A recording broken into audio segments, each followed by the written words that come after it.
मेरे दिल्ली पे गजनी ने हमला बोला, लूट के ले गया मेरी दिल्ली को। ये भाई इस टाइम की पिस्टन देखिए कितनी बड़ी बड़ी है। ये मीनार बनवाई थी मोहम्मद गजनवी के पोते ने। गजनवी के मरने के बाद आज मेरी को पैसेंजर के साथ अच्छी खासी लड़ाई हो गई।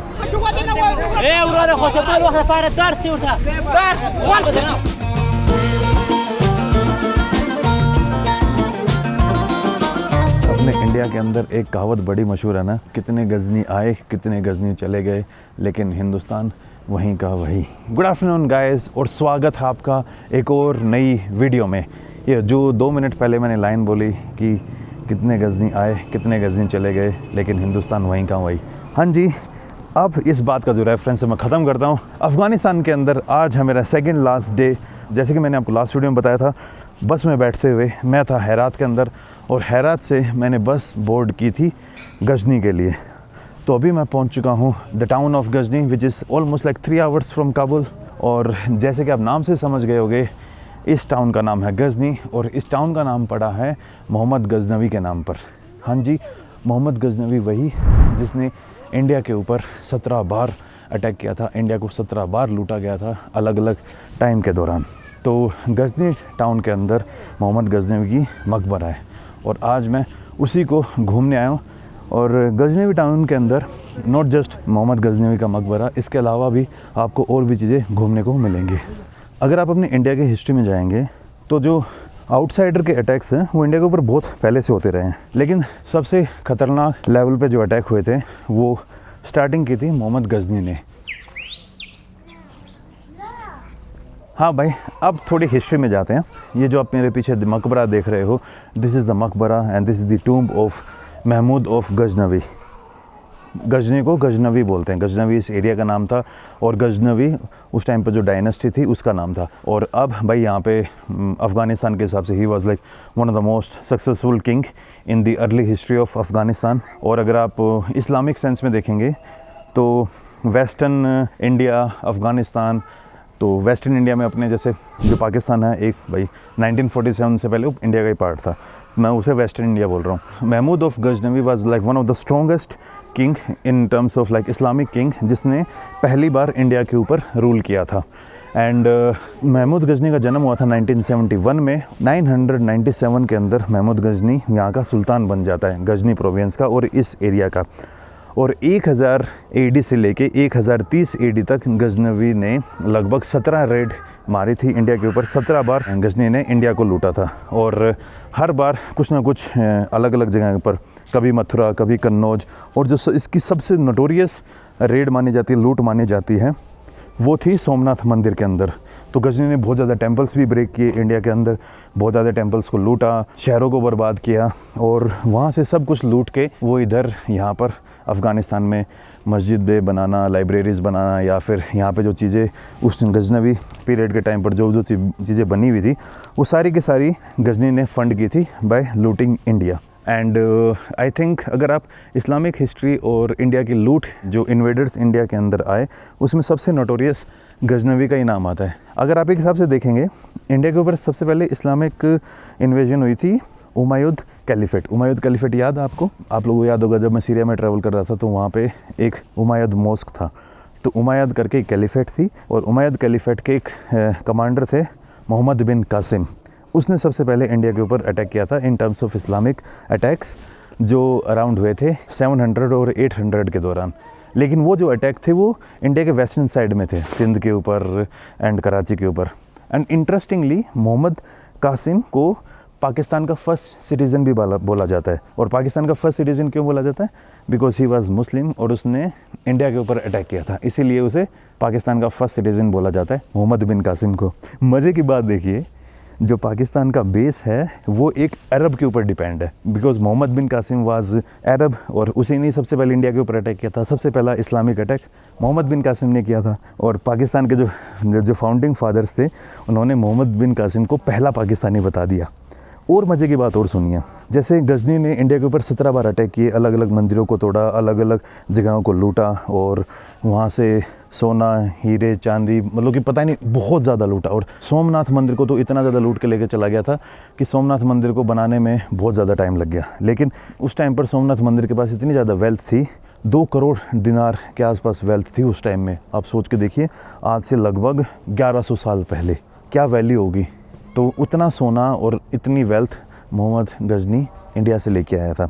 और इसका पाकिस्तान के साथ एक कॉन्टेक्स्ट बताऊं, पाकिस्तान की आप जितनी भी मिसाइल्स देखोगे ना, पाकिस्तान ने सभी मिसाइल्स का नाम उन लोगों के ऊपर रखा है जिन्होंने कभी पाकिस्तान के ऊपर अटैक किया था। चलो अब तो कंट्री बन गई, पहले तो इंडिया ही थी यार। मुल्तान, लाहौर, ये शहर तो पहले भी एग्जिस्ट करते थे, पेशावर भी पहले एग्जिस्ट करता था। मोहम्मद गजनी था, इन्होंने इन शहरों के ऊपर भी अटैक किया था। लेकिन पाकिस्तान ने अपनी मिसाइल्स के नाम भी उन्हीं लोगों के ऊपर रखे हैं जिन्होंने उनके ऊपर अटैक किया। मोहम्मद घोरी, गजनी, बाबर। और तो मुझे हंसी सी आती है। तो ये देखिए, मैं अभी आपको जो मोहम्मद गजनी है उसकी जो कब्र मैं दिखाता हूँ, और उसके बाद जो बाकी गजनी शहर है उसको घूमने चलेंगे। देखो, अगर अफ़गानिस्तान गजनी के नाम पे अगर मिसाइल के नाम रखता है, वो मैं अंडरस्टैंड कर सकता हूँ, क्योंकि यार चाहे कुछ भी हो, चलो महमूद गजनी ने इंडिया को लूटा। पुराने टाइम में सारे जो राजा रजवाड़े थे वो यही करते थे, तो मैं मान सकता हूँ कि यार उसने दूसरे देश में जाके लूटा और कॉन्कर किया। अफ़गानिस्तान रखे तो मैं अंडरस्टेबल कि यार पुराने टाइम में सब लोग किंग करते थे और ही वाज फ्रॉम अफ़गानिस्तान, तो अफ़गानिस्तान के लोग इस पर प्राउड ले सकते हैं, इसको मैं अंडरस्टैंड कर लूँगा, कोई बात नहीं। लेकिन पाकिस्तान इसका नाम यूज़ कर रहा है, थोड़ा वियर्ड साउंड नहीं करता है? तो this is the tomb of Mohammad Ghazni. And यहाँ पे ना ये देखिए पूरा दिखा हुआ है, the rulers of Ghaznavi dynasty within 239 years. जो गजनवी डायनेस्टी है वो 1962 से स्टार्ट होती है और एंड होती है 1201 में। और 1201 में यहाँ पे लिखा हुआ है इन पंजाब, यानी पंजाब तक उनका इन्फ्लुएंस चला गया था। और बीच में लिखा हुआ है सुल्तान महमूद गजनवी, ये 1997 से 1030 के अंदर जो महमूद गजनी है उसकी डेथ हो जाती है। महमूद गजनी की जो डेथ थी वो नॉर्मल हुई थी, और जैसे ही मोहम्मद गजनी की डेथ हो जाती है कुछ टाइम बाद जो गजनवी डायनेस्टी है वो ख़त्म हो जाती है। उसके बाद आती है घोरी डायनेस्टी और मोहम्मद घोरी। तो मोहम्मद घोरी ने जो गजनवी की कब्र है उसके ऊपर अच्छा खासी लूट मार की थी, और यहाँ से जो गजनी ने इंडिया से सोना चांदी या फिर जितनी भी वेल्थ चुराई थी उसकी कब्र के आसपास से या फिर गजनवी सिटी से वो चुरा के मोहम्मद घोरी घोर की तरफ लेके चला गया था।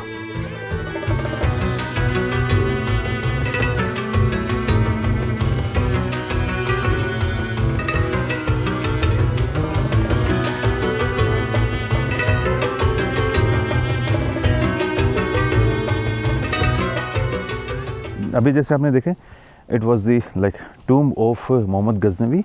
और आज मेरे साथ एक भाई साहब हैं जिनके साथ मैं घूम रहा हूँ। Brother, what's your name? नाम है चेस? Abdul Rahim. You are from Ghazni? और उर्दू आता है आपको? उर्दू नहीं, फारसी कम बला दी है और फुल बला दी। यहाँ पे ना अंदर कई लोग है ना नमाज़ पढ़ रहे थे और कोई आयतें पढ़ रहे थे कुरान की। तो मैं भाई साहब से पूछने वाला हूँ कि यहाँ पे लोग गजनी की पूजा करते हैं क्या? फारसी? यस। हाँ। So in Afghanistan people pray in front of Ghazni है? यस। हाँ। And what people think about Ghazni in Afghanistan? Ghazni पठानिस्त और तुर्कास्त? पठानास्त। एंड गजनी ज़बान पश्तो और फारसी दो। उर्दू आता है आपको? उर्दू थोड़ा थोड़ा आता है। गजनी यहीं पे पैदा हुआ था क्या भाईजान? है गजनी है। पैदा किया था? पैदाइश ज़्यादा है वाला गजनी वलायत हो दर पिश्तवा इधर गजनी में हो, और मकबरा भी गजनी में। उर्दू आता है आपको? उर्दू, हिंदी? थोड़ा थोड़ा उर्दू आता है। गजनी के बारे में अफ़गानिस्तान लोग क्या मानते हैं, क्या बोलते हैं अफ़गानिस्तान में गजनी के बारे में? गजनी के बारे में हो है बोलता है हैदर अवलिया ज़्यादा है। अच्छा, वो अवलिया ज़्यादा है। आपकी भी हवा टाइट है यार उर्दू में। तुम किधर से आएगा? मैं हिंदुस्तान से, दिल्ली से। जहाँ पे गजनी ने अटैक किया था ना, मेरे दिल्ली पे गजनी ने हमला बोला, लूट के ले गया मेरी दिल्ली को। मैं दिल्ली से हूँ। दिल्ली वाला हो जाता, कोई हिंदू है, कोई सिखान है। हाँ, सब है, हिंदू सिख मुस्लिम सब है हिंदुस्तान में। हाँ जी, हाँ जी, सब है।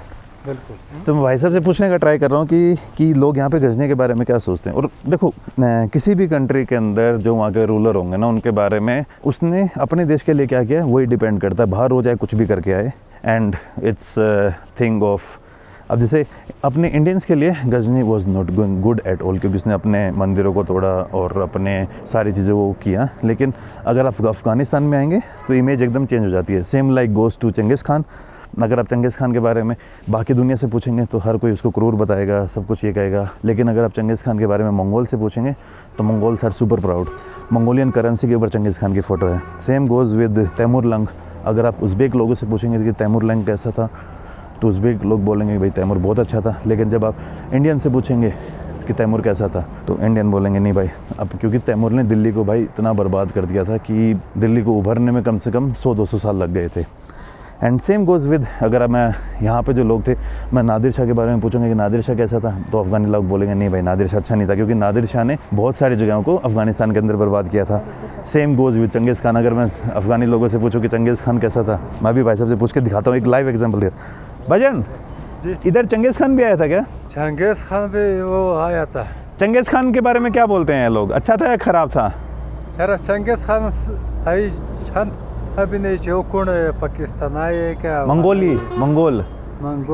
खराब था क्या चंगेज़ खान? यार चंगेज़ खान हो, चंगेज़ खान पोखा ज़माने में खाली खराब, वो अच्छा नहीं है। अच्छा नहीं है? या अच्छा नहीं है, अच्छा नहीं है, बिल्कुल भी अच्छा नहीं था। वो बिल्कुल गजनी अच्छा था। वो अच्छा अच्छा। तुम कब कल जाएगा? नहीं तुम इधर से कब आया? 2 हफ्ता हो गया है। 2 हफ्ता या किधर से चक्कर लगता है? मैं गया आपका कंधार गया, मैं आपके गया जलालाबाद, बामियान, हेरात, ये काबुल, और फिर कल चला जाएगा। कल चला जाएगा। हाँ जी भाईजान, चलो बहुत बहुत धन्यवाद, थैंक यू यार। चलो मेरे पास और तुम्हारे पास नहीं भाईजान लेट हो जाएगा यार। ओके खुदा हाफिज़ ब्रदर। बस okay what's your name? Urdu जानते हैं आप? तो अभी जैसे मैंने आपको लाइव एग्जाम्पल दिया, जैसे मैंने भाई से पूछा कि चंगेज़ खान कैसे थे, तो उन्होंने बोला कि वो बहुत ख़राब था। अरे बैठो बैठो बैठो, क्या हो गया आपके? What happen? उर्दू ना English? No. What's your name? नाम चेस? Zaid Rahman. You okay? No problem? खेली खूब? और इंटरेस्टिंगली आपको एक बात बताऊँ, अभी तक मुझे नहीं पता था। जैसे Mahmud Ghazni was from Ghazni this city, और गजनी सिटी के अंदर एक बुद्धिस्ट पुरानी मोनेस्ट्री भी है जिसको यहाँ पे सरदार तेपे बोलते हैं। अभी मैं उधर ही जा रहा हूँ, और ये मोनेस्ट्री गजनवी के जन्म से 400 से 500 साल पहले यहाँ पे क्रिएट की गई थी, जब तक यहाँ पे इस्लामिक इन्वेजन नहीं हुई थी, इस्लामी लोग यहाँ तक नहीं आए थे। उससे पहले इस एरिया का जो रिलीजन था, इट वाज इधर हिंदुज़म और बुद्धिज़्म, और उसी की हेरिटेज यहाँ पे एक है। लेकिन वो जो बिल्डिंग है वो ऑलमोस्ट ख़त्म हो चुकी है। लेकिन कुछ टाइम पहले यहाँ पे गौतम बुद्ध के कुछ स्टैचूज़ डिस्कवर हुए थे, और उसके बाद से इस शहर को प्रिजर्व करने की बातें चल रही हैं, लेकिन मुझे लगता नहीं है कि वो शहर यहाँ पे प्रिजर्व होने वाला है। और अभी मैं उसी शहर की तरफ जाने वाला हूँ। तो आप कॉन्ट्रास्ट देखिए, जहाँ से गजनी आता था, इवन गजनी ने ना बहुत अलग अलग बातें बोली थी। वो बोलता था कि भाई कि वो इस्लाम को प्रोटेक्ट करेगा, एंड इसीलिए वो सारे मंदिरों को लूट रहा है, वो बाकी जगह पर हिंदुस्तान के ऊपर इतने अटैक कर रहा है, क्योंकि वहाँ से वेल्थ जनरेट करके गजनी ने अपनी सिटी के अंदर कुछ भी गलत नहीं किया। अपनी सिटी के अंदर उसने मस्जिद बनवाए, अपनी सिटी के अंदर उसने स्कूल्स बनवाए, अपनी सिटी के अंदर उसने जो किला था उसको ठीक करवाया। भाई जो कोई भी राजा अपने शहर के लिए करता है वो सारी की सारी चीज़ें। तो अभी हम जा रहे हैं सरदार टेपे, और सरदार टेपे के बाद फिर यहाँ का जो पुराना शहर था जो गजनवी के टाइम पे बनाया गया था, वो शहर आप लोगों को दिखाऊंगा।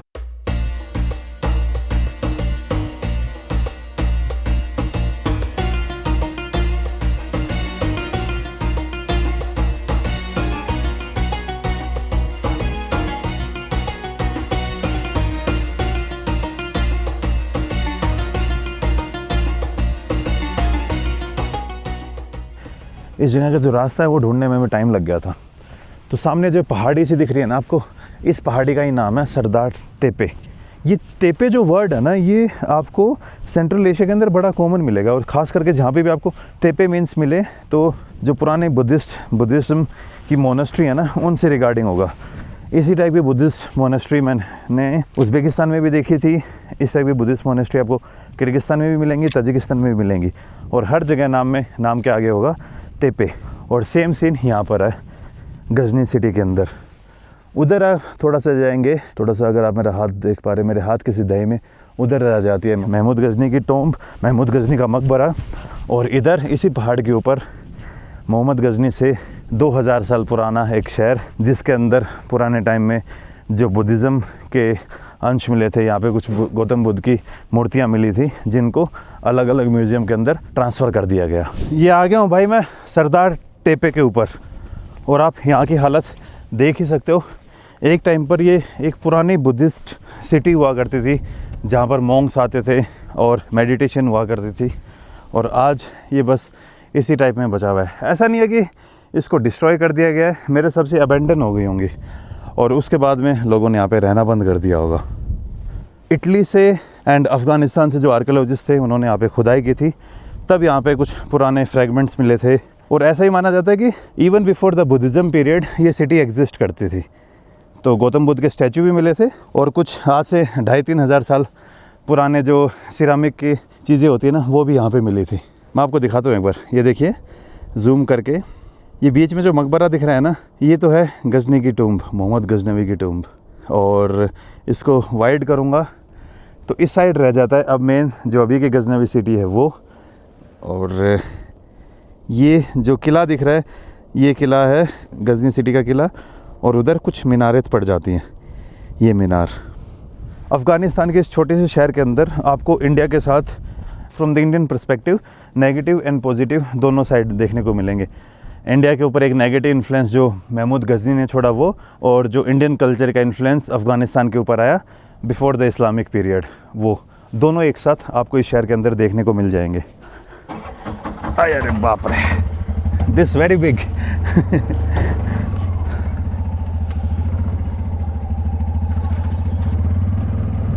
भाई ये भाई मस्त बंदे हैं यार।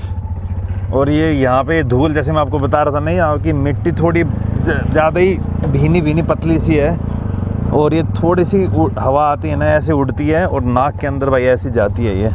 और इसी मड के लिए ना, ये दीवार वीवार बनाने के लिए, ईंट बनाने के लिए ऐसी बारीक मिट्टी चाहिए होती है, क्योंकि बारीक मिट्टी की जो स्ट्रेंथ है वो अच्छी खासी होती है, अच्छी चिपक जाती है। तो जो पुराने टाइम में यहाँ पे लोगों ने दीवारें बनाई होंगी, और इसका जो कीचड़ है, उसका जो दलदल हो, बहुत मस्त बनता होगा because of the strength of their particles. अरे बाप रे, मुंह के ऊपर लगा रखा है मैंने, ताकि भाई धूल अंदर ना जाए नाक के। धूल या धूल धूल, इंडिया ऑल्सो सेम धूल यस भाई। अफगानिस्तान में भी से धूल बोलते हैं। धूल फारसी और पश्तो फारसी धूल धूली। हाँ, गजनी सिटी की जो पुराने वाला शहर है ना, उस तरफ आ चुके हैं।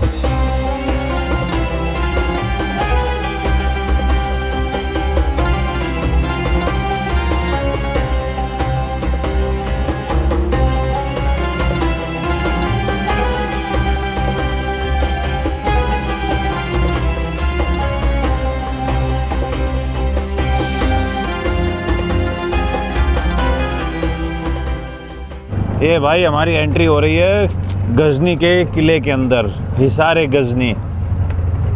नाम बला किला, बला हिसार के अंदर। ये किले एकदम अपने जैसे राजस्थान में देखने को मिलेंगे ना, वैसे ही हैं भाई। बाहर चार दीवारी बहुत मोटी कि कोई हमला आसानी से ना कर सके, अंदर फिर पूरा शहर या फिर पूरा रजवाड़ा अंदर ही बसता था। अच्छा, ये पूरा गांव बसा है इधर, बालाहिसार ना ओके। ये देखो यहाँ पे घर, और ये रहा किला अपना। किले की चार दीवारी वाली एंट्री आपने देखी होगी। एक टाइम में यहाँ पे भी चार दीवारी थी। मेन फोर्ट्रेस वो था, बड़े वाली दीवार, और उसके अंदर आके इस टाइप के छोटे मोटे चैम्बर्स बने हुए थे। घर होंगे लोगों के, कुछ घर अभी भी एग्जिस्ट करते हैं। सामने जो आप घर देख रहे हैं, ये सारे के सारे मड हाउसेज हैं, और ये डिज़ाइन आपको एकदम पुराने वाला ही मिलेगा। और इधर आई थिंक ये प्रिजर्व्ड वाला एरिया है। जैसे आप अपने इंडिया के अंदर ईंट देखोगे ना, ईंट ऐसी मिट्टी की बनती है, लेकिन अपने इंडिया के अंदर कच्ची ईंट नहीं होती, उनको पकाया जाता है आग के अंदर। लेकिन यहाँ पे आग का इतना सोर्स था नहीं, तो कच्ची ईंटें ऐसे बना के फिर उनसे घर बनाए जाते थे। और अगर यही ईंट पकी हुई होती तो इनकी लाइफ और ज़्यादा हो जाती।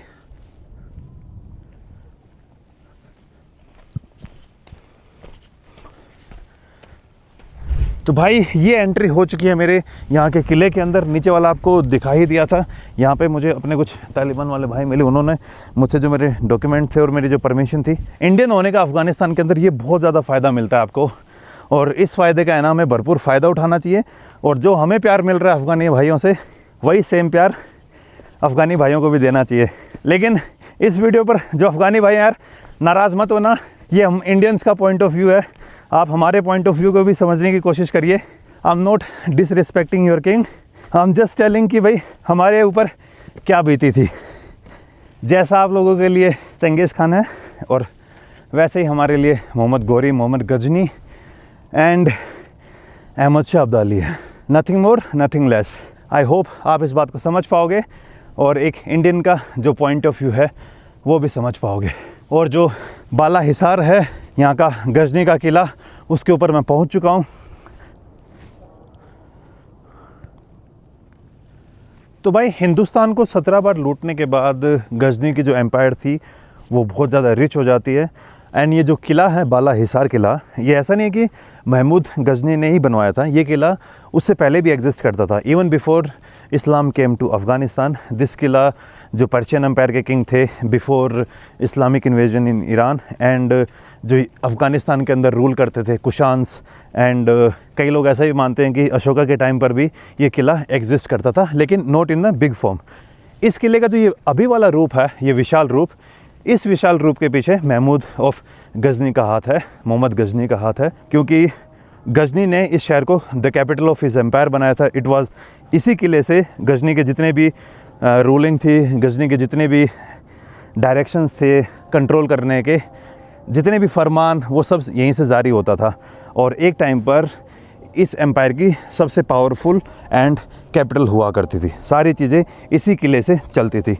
इन somehow you can say it is the Qila of Mahmud Ghazni, like not started by Mahmud Ghazni and not ended by Mahmud Ghazni, लेकिन इस किले का जो विशालकाय रूप है वो महमूद गजनी ने ही दिया था। गजनी की जो एम्पायर थी उसके अंदर इन्फ्लुएंस अपने गंगा तक चला गया था, क्योंकि गजनी ने सोमनाथ टेम्पल को लूटा था, उसके बाद गजनी ने कन्नौज में, मथुरा में भी लूट मचाई थी, एंड गंगा के किनारे तक पहुंच गया था।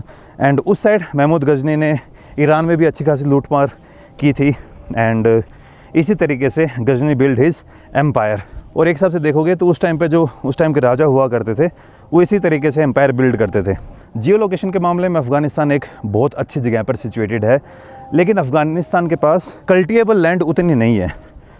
तो अफ़गानिस्तान के पास रिसोर्सेज की हमेशा से कमी रही है। अगर आज आप देखोगे ना तो अफ़गानिस्तान के पास अच्छे खासे रिसोर्सेज है, लेकिन पुराने टाइम में सबसे बड़ा रिसोर्सेज मेटल्स हुआ करती थी और एग्रीकल्चर लैंड। ये चीज़ अफ़गानिस्तान के पास नहीं थी, और इसी कारण से आप अफ़गानिस्तान के जितने भी किंगडम्स देखोगे वो ज़्यादातर लूट के ऊपर डिपेंड करती थी, क्योंकि भैया एम्पायर को चलाने के लिए पैसे चाहिए, और पैसे के लिए भैया आपके स्टेट के पास रेवेन्यू सोर्सेज होने चाहिए, टैक्स कलेक्शन होना चाहिए, जो अफ़गानिस्तान के पास था नहीं। तो इसीलिए India was the soft target for all the kingdoms, क्योंकि कुछ भी कर लो, क्योंकि India was the power houses of agriculture and different trades. India के अंदर स्टेबिलिटी थी, और इसीलिए गजनी के 17 बार लूटने के बाद भी इंडिया का जो खजाना था वो इतना कम नहीं हुआ, लेकिन गजनी के उस 17 बार के ख़जाने ने गजनी प्रोविंस को और गजनी कैपिटल को बहुत अच्छा बना दिया था। यहाँ पे एक चीज़ देखिए, ये उस टाइम जो इस सीटाडेल या इस महल के अंदर कमरे हुआ करते थे उनकी पिक्चर सब हर जगह भाई ये मिट्टी का यूज़ हुआ है। ये इतना लंबा लास्ट नहीं कर सकते। पत्थरों के जो घर, जैसे अपने इंडिया में आप जो किले देखोगे उनके अंदर पत्थरों का यूज़ हुआ है, पत्थर लंबा लास्ट कर पाते हैं, लेकिन मिट्टी का किला कितना ही कर लोगे यार, बारिश होगी, हवा भी चलेगी ना, उससे भी इनका इरोजन हो जाएगा, इतना लंबा लास्ट करते हुए नहीं दिखेंगे। यहाँ पे भी आप देखिए, वैसे जो ये घर हैं डबल स्टोरीज दिखेंगे आपको, लेकिन छत किसी की भी नहीं है, ना ऊपर वाले की ना नीचे वाले की, छत गायब है लेकिन जो दीवार है वो बची हुई है। और एक बीच में I think this is the Russian tank here. तो अभी आपका भाई खड़ा है गजनी के किले के ऊपर, और गजनी के किले के नीचे अगर आप चारों तरफ देखोगे तो गजनी सिटी। तो गजनी का किले की जो बाउंड्रीज है ना अच्छी खासी लंबी है, और उस किले की बाउंड्री के अंदर अभी भी काफ़ी लोग रहते हैं, और उन सभी लोगों के घर अभी भी मिट्टी से ही बने हुए हैं, जो मड हाउसेस होते हैं ना, सेम टू सेम। जैसे किला बना हुआ है मड के, और पत्थर, नीचे पत्थर और ऊपर मड, सेम आपको नीचे घर भी वैसे ही मिलेंगे। बाला हिसार, बाला मतलब high, high heel, and Hisar मतलब किला, तो मतलब ऊंची पहाड़ी का किला।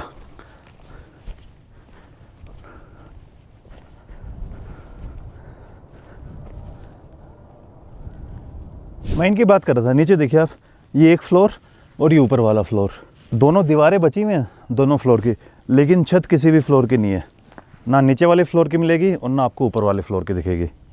और ये दीवार भी भाई बहुत ही ज़्यादा कमज़ोर है, कभी भी गिर सकती है। छत के अवशेष आपको दिख रहे होंगे, जो घास फूस थी और लकड़ियों का यूज़ होता था छत बनाने में।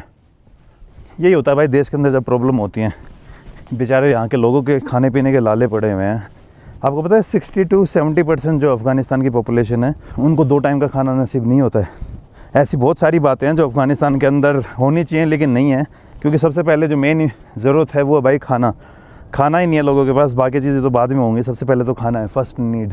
तो भैया 90% चांसेस है कि सोवियत टैंक होगा। जब सोवियत इन्वेजन हुई थी अफ़गानिस्तान की, सोवियट्स ने यहाँ पे अटैक किया था, रशियंस ने, तो ये एक हाई ग्राउंड है भाई, और यहाँ से टारगेट करना आसान हो जाता है। तो यहाँ के जो प्लेन ग्राउंड थे, जो रास्ते थे, उनसे ऊपर टैंक लेके आ गए होंगे, और इस किले के चारों तरफ टैंक लगा के आप कहीं पे भी निशाना साध सकते थे।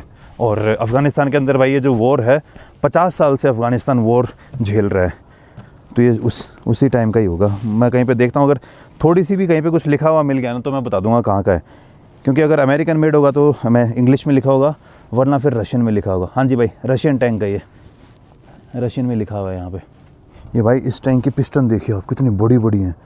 ये जो देख रहे हो आप, ये पिस्टन है इस टैंक की, ये इसका इंजन है पूरा, और उसका गियर बॉक्स उधर, और ये इंजन की पिस्टन। एक कितने सिलेंडर हैं, 1 2 3 4 5 6 सिलेंडर का इंजन है इसका, और ये इस टैंक के अंदर का मैकेनिज़्म।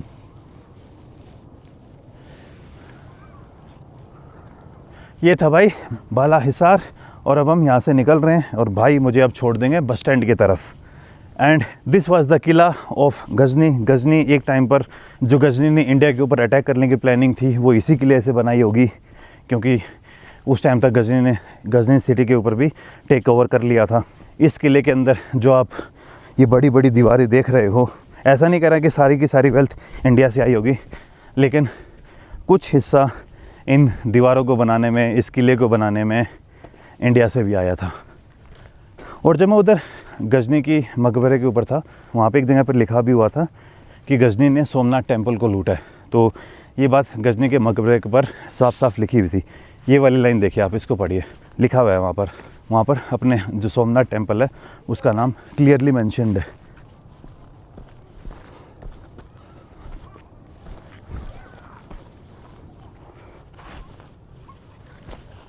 आ गया हूँ भाई नीचे, और ये इधर हमारी टैक्सी। ये था भाई ऊपर का किला, और वहाँ से हम ऐसे आए नीचे। यहाँ पे तो मेरा पैर ही फिसल गया था। अब चलते हैं भाई, ये ऑटो ही एकदम पूरा ऊपर नीचे हो गया है।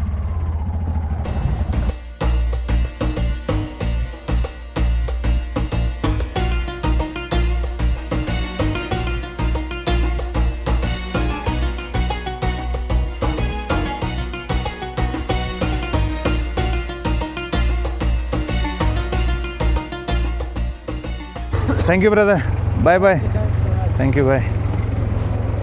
तो भाइयों ने छोड़ दिया है मुझे, ओके बाय बाय। चंद 350 रुपये ज़्यादा है यार, या तुम बैठो, 300 300 बैठो। 300 ओके।